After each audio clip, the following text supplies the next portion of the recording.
Buletin Didik 17 Jun bersama saya Charles Mohan. Salam sejahtera. Menteri Kanan Pendidikan Datuk Dr. Razzie Jidin mengadakan lawatan ke Sekolah Seni Malaysia Kuala Lumpur SSEM semalam. Pada pertemuan itu, beliau menemui lebih 200 orang murid serta guru sekolah terbabit. Datuk Dr. Razzie dalam ucapannya di sekolah berkenaan menekankan kejayaan mampu diraih dengan usaha yang tidak mengenal erti putus asa. Pelajar SSEM katanya masih ada peluang untuk mencorak masa depan mereka. Berbekalkan pengalaman, kejayaan ataupun kegagalan masa lalu, setiap daripada mereka mampu untuk menjadi lebih baik dan lebih kuat. Apa yang penting, tegasnya, pelajar terbabit harus membulatkan tekad untuk mencapai cita-cita mereka. Tambah Dr. Razzie, pelajar SSEM ini mempunyai kelebihan tersendiri dan minat yang cukup mendalam terhadap seni, antaranya seni tari, teater, muzik dan seni visual. Beliau berharap pelajar berkenaan akan mengoptimumkan potensi dan keistimewaan yang ada demi mencorak masa depan yang gemilang. Pengajaran dan pembelajaran di rumah PDPR bukan penghalang untuk meraih keputusan cemerlang dalam sijil pelajaran Malaysia SPM 2021. Buktinya, Nur Atika Abdul Halim, 17 tahun, pelajar Sekolah Menengah Kebangsaan St. Patrick Tawau Sabah, berjaya memperoleh keputusan 9A tambah dan 1A pada peperiksaan itu. Katanya, dia tidak menyangka mendapat keputusan seperti itu berikutan pelbagai cabaran terpaksa dihadapi sepanjang tempoh mengikuti PDPR. Bagaimanapun, Nur Atika yang merupakan anak sulung daripada 3 beradik ini tetap bijak mengatur masa selain mendisiplinkan diri ketika melakukan persediaan peperiksaan utama itu. Bercita-cita untuk menjadi seorang jurutera, Atika merancang untuk melanjutkan pengajian ke universiti dalam jurusan kejuruteraan. Alhamdulillah, saya tak menjangka keputusan ini disebabkan sepanjang 2 tahun saya di menengah atas, kita terpaksa menghadapi PKP dan belajar dalam talian merupakan sesi pembelajaran yang amat sukar bagi saya. Tetapi penyusunan masa yang penting, Alhamdulillah, dapat membawa saya kepada keputusan yang amat cemerlang ini. Memang sangat tidak terjangka. Dan saya juga berpuas hati dengan apa yang telah saya dapat sesuai dengan usaha saya. Sementara itu, seorang pelajar Sekolah Menengah Kebangsaan Tawau, Fadlila Hafiz Ahmad, 17 tahun, turut memperolehi keputusan cemerlang walaupun menghadapi cabaran yang sama. Beliau memperolehi keputusan 8A tambah dan 1A dalam sijil pelajaran Malaysia SPM yang diumumkan semalam. Beliau yang bercita-cita untuk menjadi seorang doktor mengakui usahanya membuat ulang kaji di rumah kini berbaloi. Lepas dapat result tu memang happy lah sebab kita antara yang terbaik. Kita still dapat perform walaupun beberapa bulan PKP, terpaksa online, terpaksa Google Meet, terpaksa Zoom. Kita hanya ada beberapa bulan je bersemuka, lepas tu trial, lepas tu kita ada amali, baru SPM sebenar. Jadi rasa bangga dengan gembira lah. Fadlila merancang untuk melanjutkan pengajian dalam bidang perubatan bagi mengikuti jejak abang dan kakaknya yang telah berjaya dalam jurusan itu. Memperoleh keputusan cemerlang A penuh dalam ujian pencapaian sekolah rendah UPSR dan pentaksiran tingkatan 3 PT3 sebelum ini, pasangan kembar dari Selama Perak sekali lagi berkongsi kejayaan manis apabila kedua-duanya memperoleh keputusan A tambah bagi kesemua 9 mata pelajaran dalam SPM 2021. Berkat kesanggupan berjauhan dari keluarga menjadi kekuatan kepada Anis Sofia Zulkarnain dan kembarnya Anis Soleha untuk meraih kejayaan berganda ini. Pasangan kembar itu merupakan pelajar Sekolah Menengah Sains Tuanku Said Putra di Kangar Perlis. Mereka merupakan anak keempat dan kelima kepada pasangan Zulkarnain Abidin dan Basniza Abu Bakar. Berkongsi tips kejayaan, mereka menggunakan sepenuhnya masa terluang untuk mengulang kaji pelajaran dan menjaga kesihatan agar tidak terlepas mengikuti kelas. Harapan mereka, cita-cita menjadi seorang doktor mampu digapai sebagaimana abang dan kakak mereka yang kini berada dalam bidang perubatan dan kejuruteraan. Saya berharap insya-Allah saya dapat melanjutkan pelajaran dalam bidang perubatan. Seterusnya saya bercita-cita untuk sambung pakar. Insya-Allah saya akan berusaha sungguh-sungguh untuk mencapai cita-cita saya, insya-Allah. Saya selalu bagi tahu kembar saya supaya teruslah berusaha walaupun susah. Kadang-kadang kita penat dengan jadual yang padat, dengan kelas online dan sebagainya. Tapi insyaAllah, yakinlah insyaAllah Allah akan bagi yang terbaiklah untuk kita insyaAllah.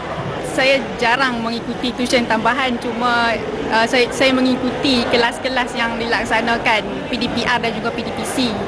Cuma apa yang penting ialah fokus dalam kelas dan latih tubi, ulang kaji lah. Oleh kerana sukar mendapat tajaan dan beasiswa untuk keluar negara, mereka telah memohon untuk melanjutkan pelajaran ke Universiti Malaya. Bapa mereka yang juga seorang penulis buku berhasrat untuk mencoretkan kejayaan termanis itu di dalam sebuah biografinya. Ya, ini antara yang manis yang pernah saya rasai dalam kehidupan saya lah. Ini antara yang manis yang berkaitan dengan anak-anak saya. Anis Sofia dan Anis Soleha merupakan antara 39 pelajar yang memperoleh keputusan cemerlang iaitu A penuh dalam SPM 2021 di Perlis. Biarpun berdepan situasi sukar 3 tahun lalu apabila ibu bapanya maut dalam nahas kemalangan, namun remaja ini membuktikan kesungguhan mampu membawa kejayaan SPM 2021. Pelajar Sekolah Menengah Sains Gua Musang Muhammad Faris Faizal Cik Azmi berjaya meraih keputusan keseluruhan 9A. Menurut Faris, meskipun dia tidak mendapat sokongan moral yang cukup daripada ibu bapa sebagai pemangking kejayaan, namun dia berusaha demi kehidupannya dan adik-adik yang masih kecil. Selain itu, pesanan ibu bapanya sering menjadi pendorong untuk dia terus berjaya.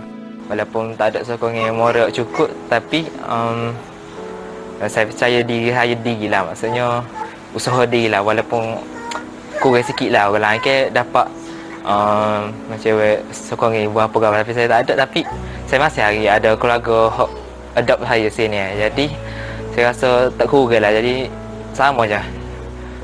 Jadi result saya ni mungkin menjadi petunjuk pada orang lain bahawanya walaupun kita ni tak ada mak ayah ke walaupun susah ke apa tu, bukan bermakna halangan untuk kita berjaya. Tambahnya, dia memasang cita-cita untuk menjadi seorang ahli farmasi kerana keperluan di daerah ini lebih tinggi dalam industri perubatan. Lepas ni saya mungkin akan minta beasiswa pada YTP Mara aku untuk ambil mungkin sambung asasi ataupun A-level di Universiti Awang. Jadi saya berhajat untuk menjadi ahli farmasi lah. Sebabnya di Gomose ni tak banyak industri perubatan tak luas. Ibu bapa Faris maut dalam kemalangan 3 tahun lalu di kilometer 15 Jalan Gua Musang, Kuala Lipis berhampiran Kampung Lepan Jaya. Selain Muhammad Faris, Allahyarham Cik Azmi Cik Hamzah dan isterinya Nur Hayati Muhammad meninggalkan 4 lagi anak iaitu Muhammad Izzat Daniel, Muhammad Syakir Aiman, Muhammad Hafiz Zulhilmi dan Nur Damia Sofia.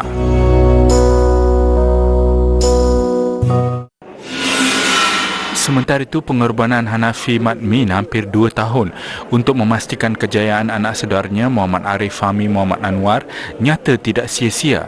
Muhammad Arif Fahmi yang merupakan kumpulan pertama pelajar Mahat Sains Tok Guru Pengkalan Cepa mendapat keputusan cemerlang 12A dalam peperiksaan SPM.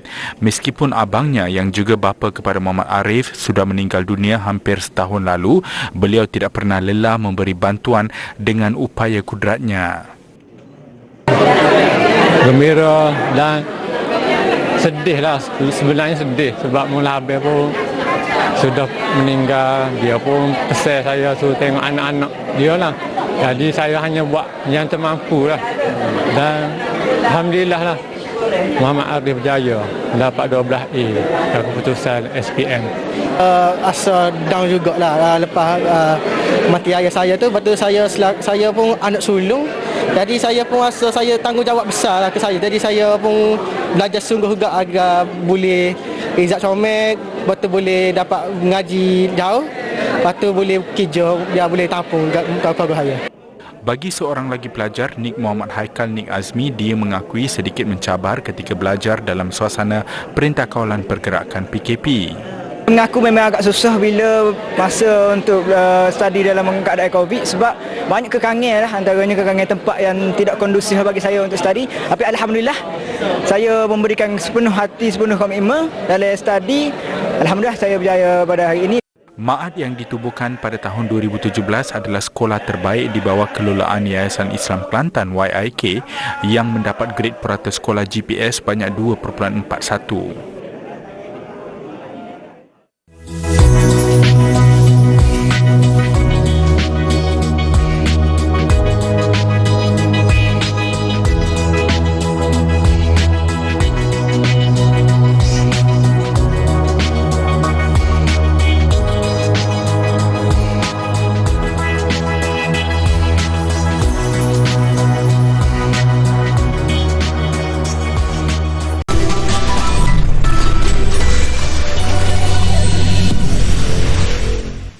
Bersua kembali. Tempoh 2 minggu selepas menerima keputusan Sijil Pelajaran Malaysia SPM 2021 disifatkan sebagai waktu kritikal bagi menentukan hala tuju individu. Pensyarah kanan Pusat Kajian Kepelbagaian Pendidikan Universiti Kebangsaan Malaysia UKM, Dr. Anwar Ahmad berkata, lepasan SPM perlu bijak mencari peluang. Ini kerana setiap pilihan yang dilakukan lepasan SPM selepas ini bakal mencorak kehidupan mereka pada masa hadapan.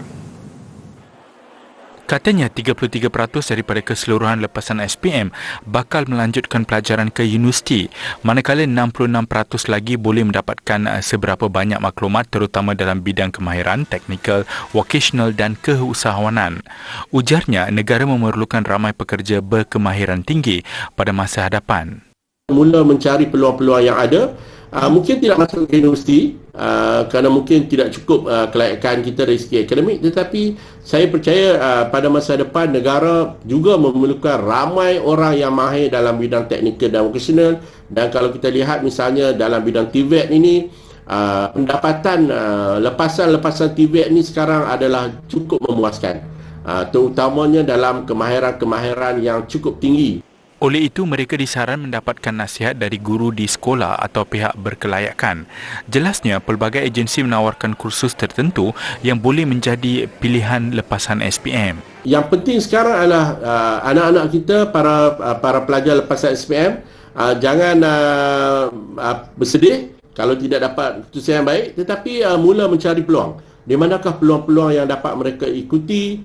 Dan yang penting, tanya diri mereka apakah yang mereka minat dan apa yang mereka ingin lakukan untuk berjaya dalam pendidikan pada masa depan. Semalam, Kementerian Pendidikan mengumumkan 336,630 iaitu 88.09% calon yang mendaftar SPM 2021 layak menerima sijil. 2.54% daripadanya memperoleh keputusan semua A. 18.80% pula memperoleh keputusan sekurang-kurangnya kepujian. 33.96% mendapat keputusan lulus. 11.44% memperolehi keputusan kombinasi grade.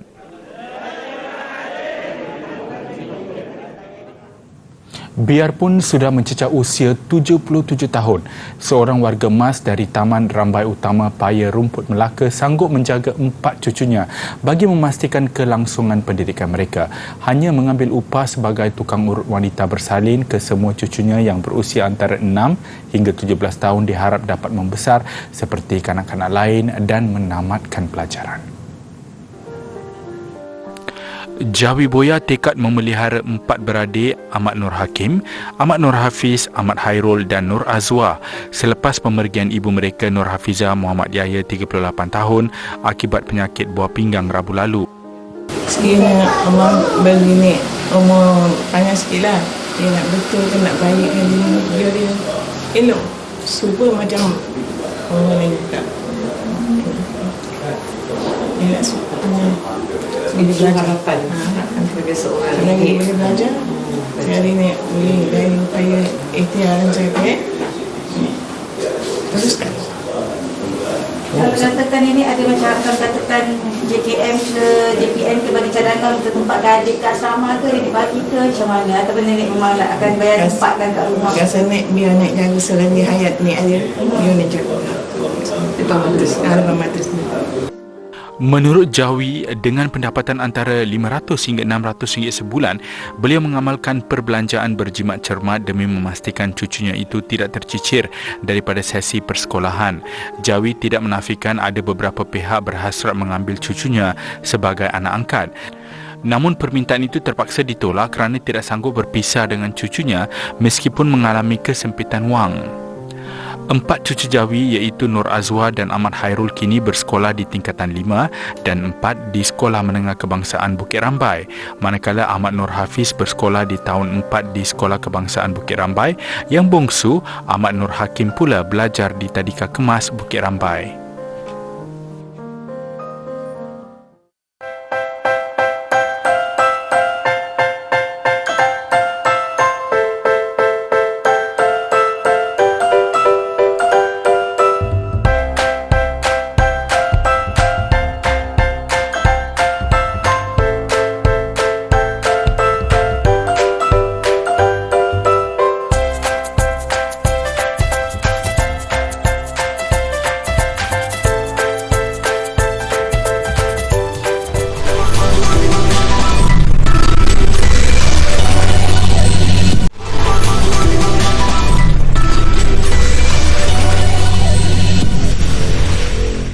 Seorang pelakon aksi lagak ngeri wanita di Tehran, Iran menjadi inspirasi kepada sekumpulan remaja perempuan setelah memenangi sebuah program pertunjukan bakat. Dan menurut Nasrin Teimuri, beliau telah melatih pelakon aksi lagak ngeri selama beberapa tahun tetapi baru memulakan kelas untuk melatih remaja perempuan di bawah 15 tahun. Pemakaian tudung dan cuaca panas tidak menjadi penghalang untuk mereka meneruskan latihan dengan teknik yang betul. Aksi lagak ngeri ini berjaya dilakukan tanpa sebarang kecederaan. Peserta bagaimanapun perlu dibimbing jurulatih profesional.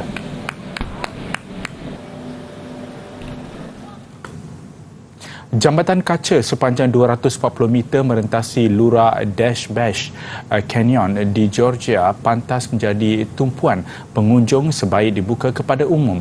Bagi menambah tarikan, jambatan itu turut menyediakan kafe di bahagian tengahnya 200 meter dari atas bumi.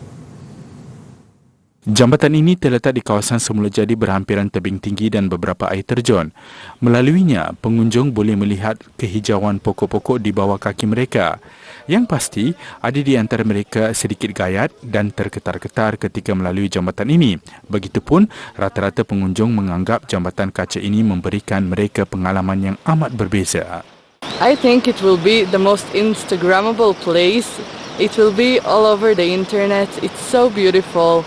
And I feel a great honor to be here as the first travel blogger. Jambatan ini mula dibina pada tahun 2019.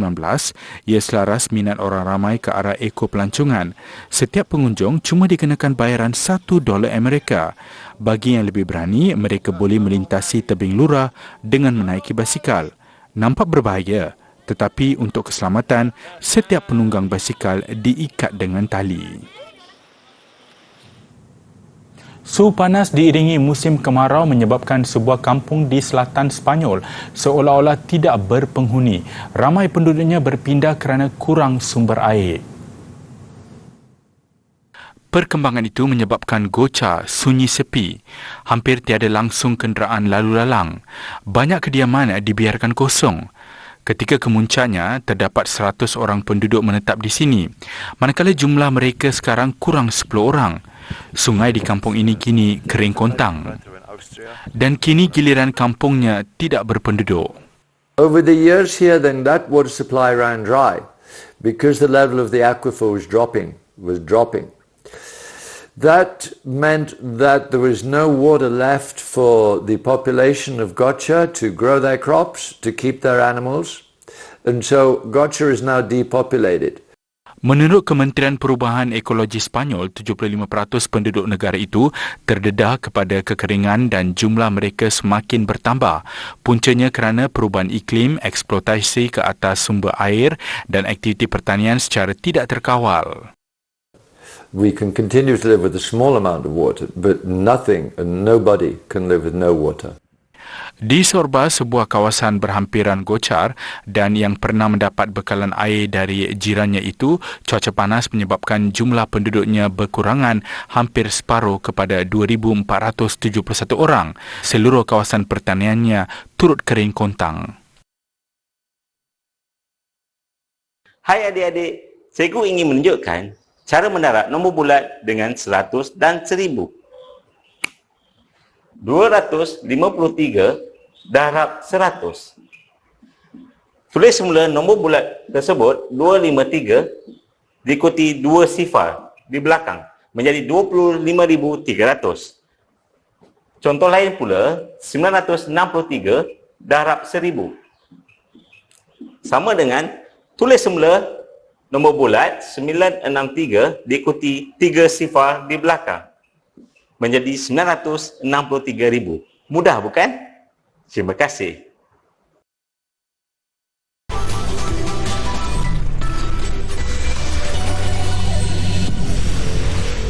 Sukan Kejohanan Badminton Terbuka Indonesia, pemain perseorangan utama negara Lee Zijia mencatat kemenangan ke atas pemain Singapura Loh Ken Yew 21-18, 16-21, 22-20 untuk mara ke separuh akhir. Turut ke separuh akhir gandingan Aaron Chia dan So Woyik yang bangkit daripada kekalahan set pertama. Pada saingan suku akhir petang tadi, Aaron dan Woyik, pilihan ke-5 kejohanan, mengalahkan beregu tuan rumah Pramudya Kusuma Wardana, Erimia Eric Yaakob 14-21, 21-12 dan 22-20. Sementara itu, hasrat untuk melihat dua wakil beregu campuran negara melakar kejutan pada aksi suku akhir tidak kesampaian. Ho Pangrun To Iwe yang berdepan pilihan ke-6 dari Korea Selatan, Seo Seung-ja Cha Yu-jung tewas 16-21, 17-21. Sejurus kemudian, Chen Tangji Valerie Xiao yang menentang satu lagi beregu pilihan Wang Lilu Huang Dongping dari China akur dengan kekalahan 12-21 dan 14-21 dalam masa 33 minit.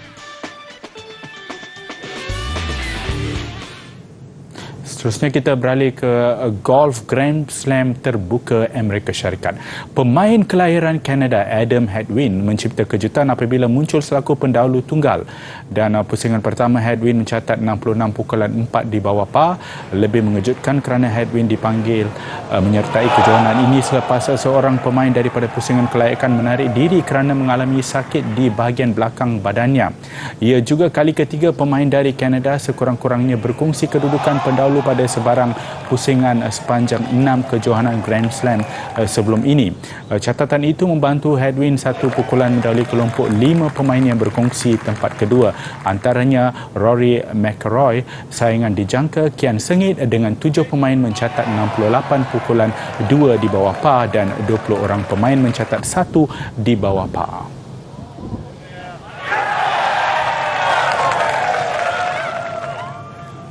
Mengakhiri buletin didik malam ini, robot wanita mencuri tumpuan di Forum Ekonomi Antarabangsa di St. Petersburg, Rusia. Dunyasha ditugaskan menjual aiskrim kepada pengunjung forum terbabit. Saya Charles Mohan, salam hormat dan kita jumpa lagi.